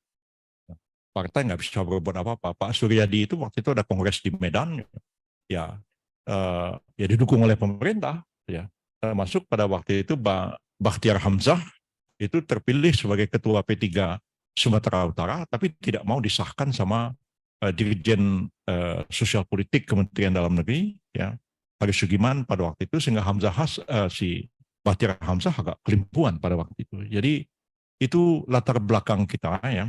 Sebelumnya tidak ada aturan, pemerintah mau-maunya sendiri, itu sejak tahun 50 sampai 59, tapi ketika pemerintah ada undang-undangnya, ya partai politik diperlemah, kekuatan pemerintah muncul di dalam undang-undang pengaturan undang-undang partai politik itu. Nah, baru setelah Orde Baru berakhir, ya. Jadi pada waktu itu partai itu tidak, orang nggak bisa bikin partai baru, partai hanya 2, ya, Ya, satu Golkar ya. Ya nggak boleh bikin partai baru lagi. Nah, ada rasa tidak puas di masyarakat. Tidak puas sampai akhirnya berakhir kekuasaan Orde Baru. Ketika Pak Habibie jadi presiden, nah dia panggillah beberapa orang. Pak Ismar Suni pada waktu itu guru besar kita di sini. Saya pada waktu itu deputi Mensesnek pada waktu Pak Habibie jadi menteri, jadi presiden, dan saya ditugasi oleh Pak Habibie untuk mendraft rancangan undang-undang tentang partai politik yang sampai sekarang ini masih berlaku asas-asasnya walaupun sudah berapa kali di amandemen. Jadi intinya kita kembali ke semangat reformasi. Semangat reformasi itu semangat kebebasan, semangat demokrasi. Nah, orang boleh dirikan partai bebas. Nah, hanya debat panjangnya ya menghadapi Budiman Sujatmiko dan lain-lain yang tanya, partai komunis boleh nggak berdiri? Nah, ini lagi ributnya masalahnya. Nah, saya tetap mengatakan partai komunis nggak bisa, karena tetap MPRS nomor 25 tahun 66 itu masih berlaku. Maka boleh mendiri. Sempat PRD kan sempat berdiri, Budiman pada waktu itu, saya nggak tahu apakah, tapi mau dibilang komunis apa, itu soal lain lah. Jadi pada waktu Pak Habibie itu didirikan semangat kebebasan, boleh mendirikan partai politik, dan saya membuat sederhana aja cara mendirikan partai politik itu, yaitu 50 orang warga negara Indonesia, dia datang ke notaris ya. Jadi saya anggap orang mendirikan partai itu kayak orang mau mendirikan perseroan aja. Datang ke notaris ya, diaktekan oleh notaris, kemudian nah saya tidak mau diserahkan kepada Kementerian Dalam Negeri. Nah, karena sepanjang sejarah Kementerian Dalam Negeri itu selalu politiking terhadap partai politik. Jadi saya bilang, diserahin aja kepada Menteri Kehakiman. Menteri Kehakiman kan otaknya legalistik, saya bilang. Dia nggak mikirin politik, dia pikir hukum aja. Nah, lalu diterima konsep itu. Ya, jadi ya, tapi belakangan nggak seperti ideal yang saya bayangkan. Ya, kenyataannya ya antara orang dengan norma itu saling berkaitan. Ya, pada waktu eh, saya tidak menyangka bahwa satu saat saya akan jadi Menteri Kehakiman ya. Jadi pada waktu itu apa namanya terjadi konflik internal PKB antara Gus Dur dengan Matori. Ya kalau kami ngolok-ngoloknya itu Matori Abdul Jahil kita bilang. Benar, namanya Matori Abdul Jahil, tapi kalau kita olok-olok gitu dia ketawa-ketawa aja begitu. Jadi waktu itu ya Gus Dur kan manggil saya, dia bilang, Mas Yusril, itu dibereskan, ya pokoknya yang PKB punya saya yang benar. Matori itu macam-macam lah kata-katain nama Gus Dur begitu ya. Sementara Matorinya juga bos, saya kan, yang punya saya gitu kan. Ya saya kan dibilang beginilah ya, ini tugas Menteri Kehakiman ini legalistik ya. Dalam undang-undang pemilu partai itu dikatakan kalau terjadi konflik internal, waktu itu belum ada mahkamah partai ya, belakangan baru ada. Nah, itu diserahkan ke internal dan sesudah itu diserahkan ke pengadilan. Nah, apapun putusan pengadilan ini di hold dulu sampai ada putusan pengadilan. Jadi saya bilang sama Gus Dur maupun sama Matori, ya udah ini kan sudah dibawa ke pengadilan, tunggu aja deh. Nah, mereka banding kasasi. Nah, sampai kasasi putuskanlah itu saya sudah diganti sama Hamid Awaludin. Hamid jadi Menteri Kehakiman, saya jadi Mensesnek pada waktu itu. Nah, Hamid telepon saya, Bang, ya sudah ada putusan Mahkamah Agung. Yang menang siapa, Hamid? Saya bilang, yang menang Matori. Matori aja disahkan sama Hamid. Gus Durnya ngamuk. Jadi saya bilang, ya Hamid dengan saya itu ya masih mencoba untuk jalan lurus lah. Nah, belakang ini zamannya Pak Yasona, ya kacau balau gitu. Nah, ini belum apa-apa sudah buru-buru disahkan begitu, ribut kan di dalam ya.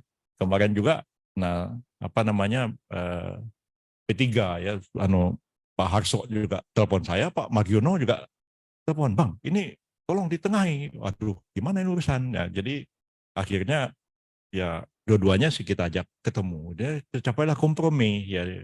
Jadi Magiono jadi PJ pejabat ketua, Harso enggak, tapi Harso enggak direcall, enggak ditarik dari kabinet, tetap dia ketua Bappenas sampai sekarang. Itu kompromi. Nah, tapi Pak Yasona belum apa-apa sudah disahkan Magiono. Waduh, kok cepet banget gitu.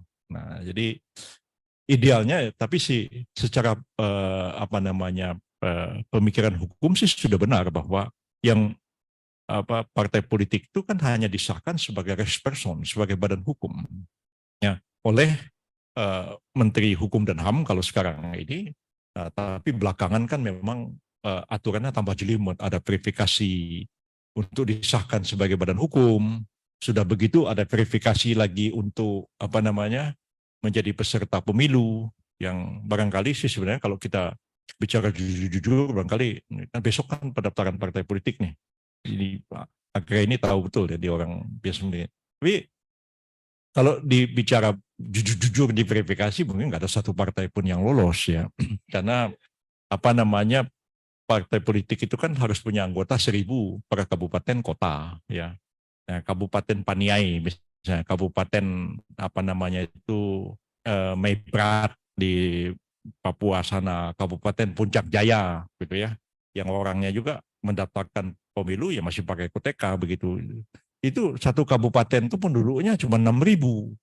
Gimana satu partai bisa punya anggota 1.000 di kabupaten itu yang mau ikut pemilu aja partainya 70, kan nggak mungkin. Tapi kalau saya tanya bupatinya gimana? Oh beres bro, katanya sama saya. Pokoknya semua partai di Papua lolos semua. Lolos bagaimana saya bilang. Jadi 70 partai kok bisa lulus semua di kabupaten yang penduduknya cuma 6.000. Jadi ya kita tahu lah ya seperti itulah. Mungkin di Papua yang nggak mau pusing bupatinya begitu ya.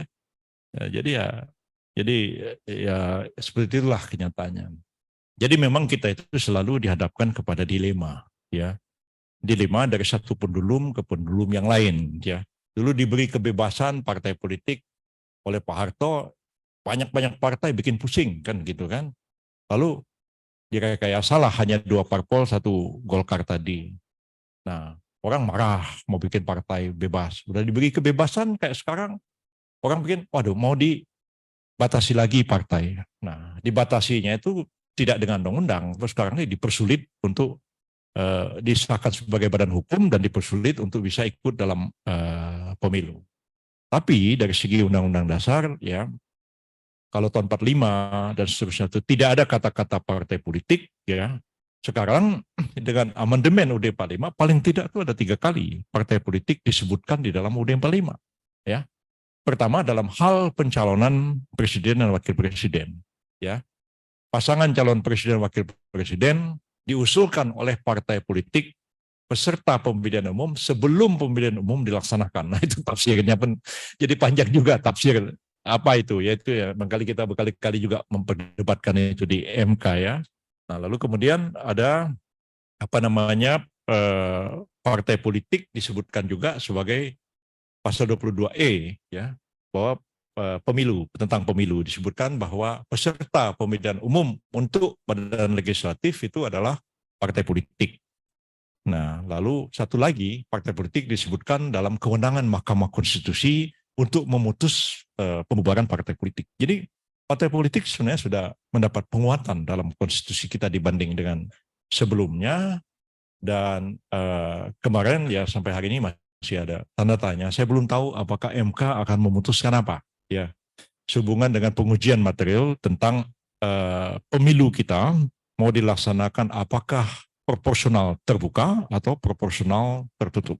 Nah, saya sudah dimintain keterangan oleh MK dan sudah berikan keterangan, sudah bisa lihat di YouTube seperti apa pendapat yang saya sampaikan mengenai proporsional terbuka dan tertutup. Tapi pada umumnya sih semua partai kecuali partai baru ya, itu yang sudah ikut pemilu dari 1999 sampai sekarang itu sudah pernah ikut dengan terbuka, pernah ikut juga dengan tertutup. Sebenarnya nggak ada masalah apa-apa sebenarnya dari segi itu.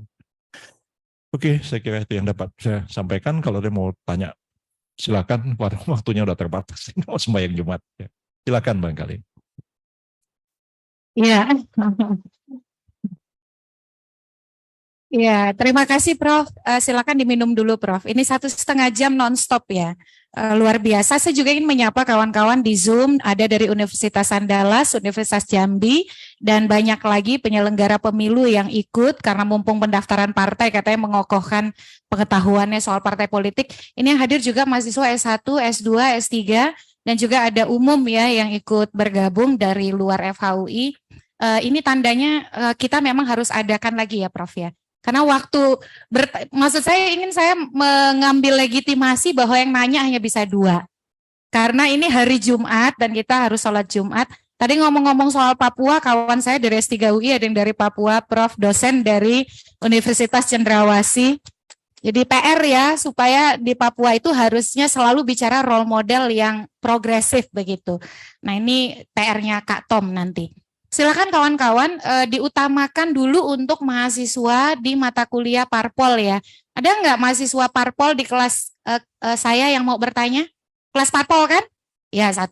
Boleh dari, Prof boleh berapa nih? Oh, silakan. Saya tantangan sholat Jumat nih. Pak Afdal 1, Bapak 1, coba 3 dulu ya. Kalau nggak kita nggak bisa foto bareng sama Prof Yusril. Nah itu semua aspirasinya. Tolong pertanyaannya jangan lebih panjang dari jawaban Prof Yusril ya. Iya. Ke depan boleh, silakan Pak Afdal nanti juga ke depan, Masnya Bapak ke depan juga karena mikrofonnya ada di depan.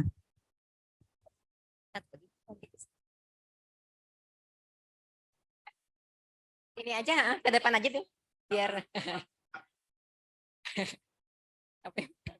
sini ke depan aja biar kelihatan di kamera juga soalnya maksudnya ini ya bisa sih diputar.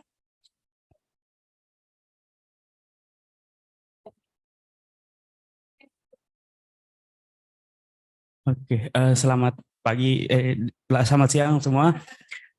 Saya Fauzan dari FAUI 2019. Saya ingin bertanya Pak. Sebenarnya pertanyaannya cukup simpel. Menurut Bapak, apakah kan kita sudah sejarah panjang nih, udah banyak partai dan juga pada satu sedikit partai. Apakah menurut Bapak lebih stabil pada zaman politik yang partai politiknya sedikit atau pada zaman yang dimana partai politiknya banyak untuk kestabilan politik dan juga kestabilan yang dimana kestabilan politik juga pasti berimbas kepada kestabilan di seluruh dunia di seluruh Indonesia gitu, kayak ekonomi, sosial, budaya dan sebagainya. Ya, terima kasih Pak.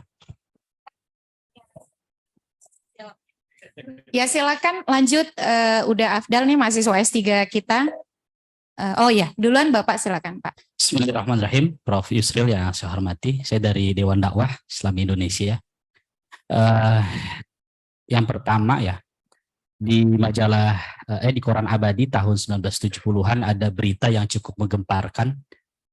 Warga Masyumi dan Parmusi itu kehilangan 2.500 hak politiknya. Nah itu secara landaskan hukumnya di zaman Orde Baru itu apa Prof ya? Makasih. Assalamualaikum warahmatullahi wabarakatuh. Baik, terima kasih Pak. Lanjut ya. Ya, Bismillahirrahmanirrahim. Assalamualaikum warahmatullahi wabarakatuh. Terima kasih Prof. Nama Afdal Muhammad Prof. Pertanyaannya pertama, Prof sudah jelaskan secara historis soal partai politik sangat menarik. Kaitannya dengan sekarang Prof. Pertanyaannya soal yang benar itu wakil rakyat atau wakil partai Prof. Ini menarik pertanyaannya karena ketika sudah terpilih di DPR, banyak sekali wakil rakyat kemudian tidak mampu berdikari dengan apa yang dipikirkannya Prof. Karena untuk kebijakan-kebijakan strategis tergantung calling dari partai. Itu yang pertama. Yang kedua soal keuangan partai politik Prof. Ini minta solusi dari Prof karena banyak sekali partai politik yang hadir kemudian terjerembab partai politik, baik ketum partai politiknya soal pendanaan yang tidak jelas ini Prof. Dan berpotensi akhirnya kepada korupsi, kolusi, dan nepotisme. Mungkin itu saja Mbak Titi. Terima kasih. Assalamualaikum warahmatullahi wabarakatuh. Baik, tidak perlu diulang ya Prof ya. Ini monggo Prof.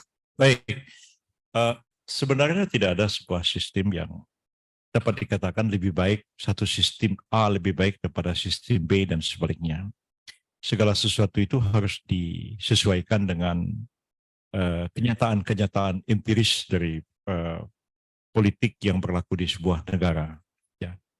Ada kalanya sebuah negara dengan sistem partai tunggal ya dia stabil, tapi itu sebenarnya karena dia menggunakan sistem bahkan sistem diktator lah begitu di Uni Soviet dahulu, melalui Vietnam maupun di Cina di bawah partai komunis.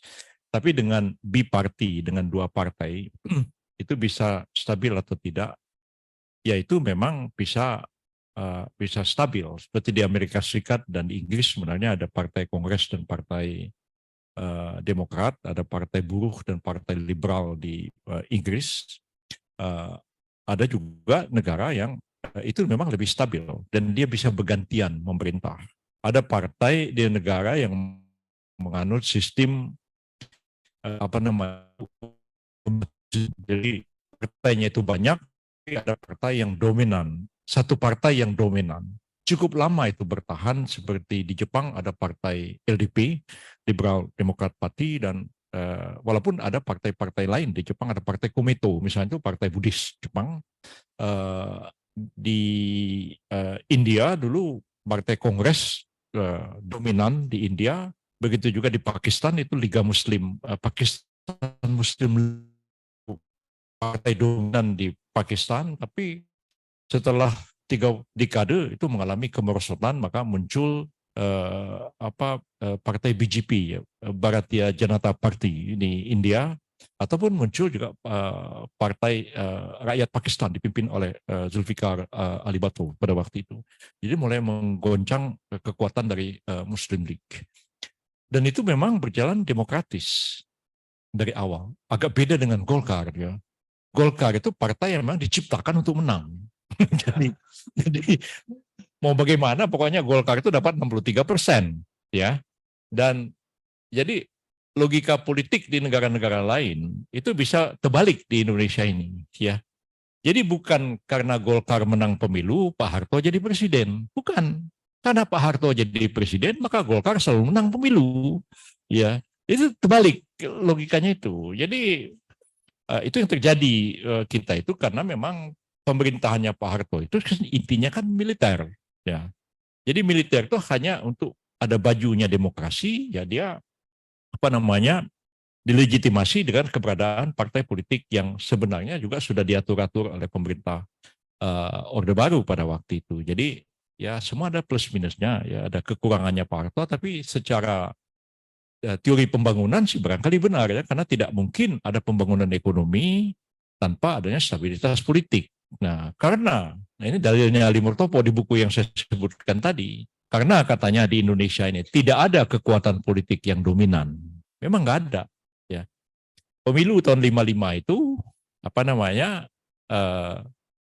menghasilkan 2 partai besar, yaitu PNI dan Masyumi, sama-sama 58 kursi di DPR. Disusul NU 45, PKI 38. Nah, baru partai-partai lain kecil-kecil di bawahnya. Jadi nggak ada. Waktu dikenip dia begitu, dikenip juga Masyumi paling banyak, tapi itu disusul PNI begitu. Nah, jadi kalau jujur-jujur benar pemilu, ya, memang nggak ada partai yang dominan. Ya, sekarang pun tidak ada yang dominan. Tidak bisa dikatakan PDIP itu pemenang pemilu. Bahwa dia memperoleh kursi terbanyak di antara partai-partai lain, iya. Tapi kalau mengatakan PDIP itu pemenang pemilu, dia harus mendapat 51%, 50% ke atas. Barulah dia partai pemenang pemilu. Kalau tidak. PDIP kan cuma mendapat 21% sekarang ini. Disusul, tidak ada kekuatan dominan. Sedangkan untuk pembangunan ekonomi perlu stabilitas politik, dan stabilitas politik perlu kepada adanya kekuatan politik dominan. Karena kekuatan politik dominan tidak ada, ya kita ciptakan kekuatan politik dominan. Dibikinlah Golkar itu. Itu ceritanya seperti itu dalam sejarahnya Orde Baru. Nah, ketika dibuka pemilu 99, ya Golkar tidak sekuat yang di zaman Pak Harto sampai 62% itu. Nah, PDIP pada itu sudah mendapat suara lebih tinggi daripada suara Golkar sampai beberapa pemilu terakhir. Jadi kalau ditanya mana yang lebih baik, ya saya tidak mengatakan yang lebih baik. Tergantung kepada kondisi-kondisi masyarakatnya. Dulu kita menganggap bahwa Malaysia sebagai satu contoh, itu kan masyarakatnya kan terdiri atas 3 etnik utama, ya. Karena Malaysia itu kan negara multirasial. Orang Melayu itu kira-kira 54%, nah sebagian orang Cina dan sebagian India. Maka 3 kekuatan politiknya itu etnik, ya. Ya, di Malaysia banyak sekali mata kuliah etnik itu, ya. Jadi ada partai Melayu UMNO, ada partai Cina MCA, Malaysian Chinese Association, dan ada MIC, Malaysian Indian Congress begitu di India. Nah, tapi akhirnya kan buyar. Mereka bersatu dalam koalisi namanya Barisan Nasional. Akan dicalon sama Anwar Ibrahim dan lain-lain segala macam. Nah, begitu juga Pakistan, India, Jepang pun sempat goyang. Sempat LDP kehilangan mayoritas dalam parlemen Jepang. Jadi apa yang sesuai kita lihatlah pada negara kita, dan saya kira tidak ada sebuah negara kecuali seperti Inggris dan Amerika Serikat yang sudah 200 tahun melaksanakan demokrasi baru dia menciptakan satu pola tertentu yang stabil. Kita ini semua masih dalam coba-coba, hampir semua negara Asia mengalami hal yang sama. Yang kedua mengenai tahun 71, ada buku yang ditulis oleh Muhammad Rum, bukunya kecil begitu, 200 berapa jumlahnya disebut Teks Masyumi Kehilangan Hak Pilih. Jadi pada waktu itu tahun 71 itu ada anggapan di kalangannya Orde Baru bahwa Masyumi itu partai terlarang. Nah, dan itu lama. Jadi kalau terlarang kan sama dengan PKI.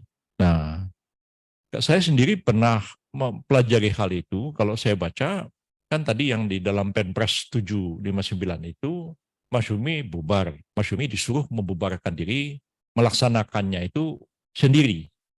Jadi kata Prabowo pada waktu itu, sebagai ketua Masyumi, dia bilang, saya ini ibaratnya orang divonis mati, tapi saya sendirilah yang menggantung diri saya di tiang gantungan. Itu kata Prabowo. Betul apa yang dia bilang. Masyumi dibubarkan dengan Perpres 200, tapi pelaksanaan pembubarannya dilakukan oleh Masyumi sendiri dalam jangka waktu 100 hari. Kalau 100 hari itu tidak membubarkan diri, Masyumi dinyatakan sebagai partai terlarang. Jadi 2 hari sebelum habis waktunya dibubarkan. Jadi sebenarnya Masyumi tidak bisa dikatakan sebagai partai terlarang seperti PKI.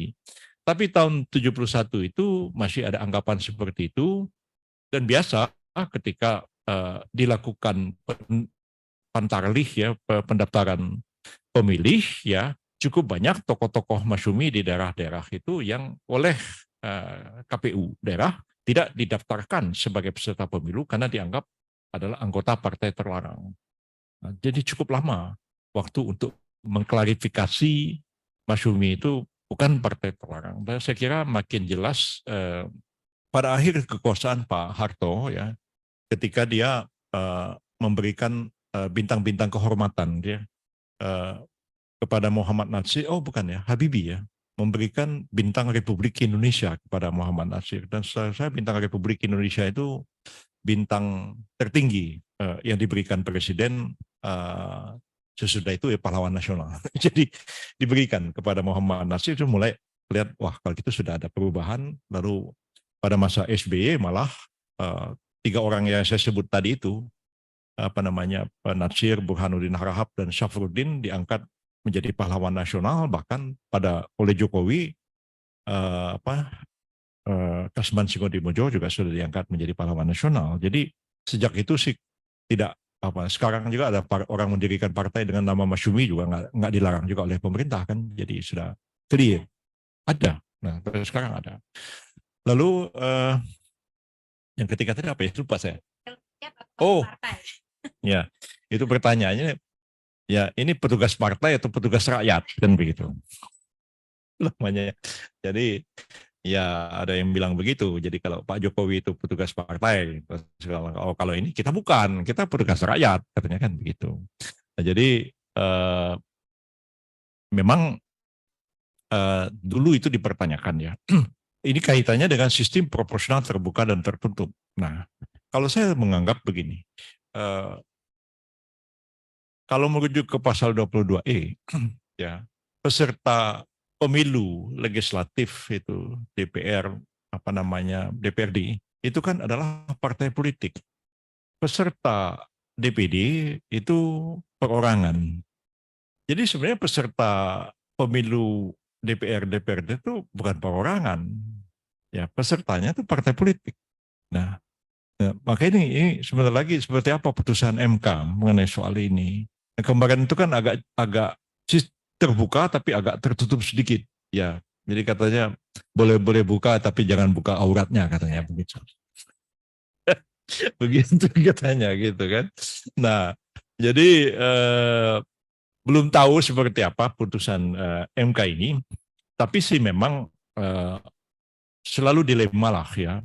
Artinya kalau partai politik, pesertanya partai politik tertutup, yang menyeleksi orang itu adalah kewenangannya partai. Yang kampanye adalah partai. Sebaliknya kalau sistem terbuka, ya yang menyeleksi itu nggak terlalu ketat ya. Siapa yang terkenal, siapa yang punya duit, yang bisa biaya kampanye, maka yang kampanye itu adalah calon lebih banyak, dan yang membiayai kampanye adalah calon yang bersangkutan. Masing-masing ada kekuatan, ada kelemahan. Ya, kalau misalnya tertutup, ya kecenderungan partai menjadi oligarkis jadi sangat besar. Ya, nanti yang ditunjuk tuh temennya, keluarganya, segala macam. Ya, dulu P3 juga begitu, waktu zamannya Naro, terus Hussein Naro dianggap waktu itu adalah oligarkinya Pak Naro, begitu, dan seterusnya dan seterusnya. Jadi kalau dia sistem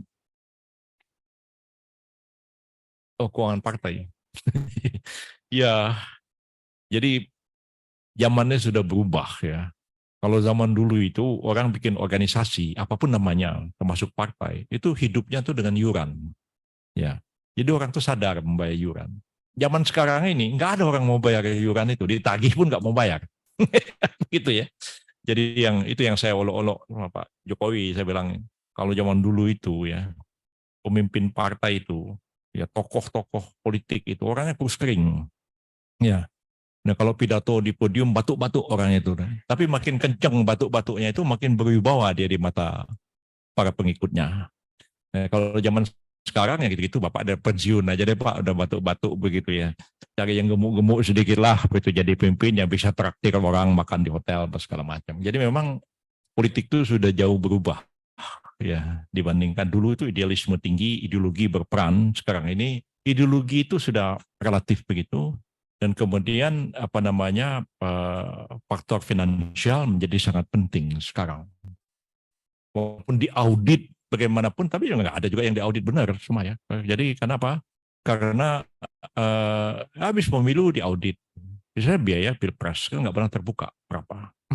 Biaya untuk pilpres itu cukup besar. Sandi udah bilang nih, dia habis 1 triliun untuk kampanye kemarin. Dia udah ngomong terbuka begitu.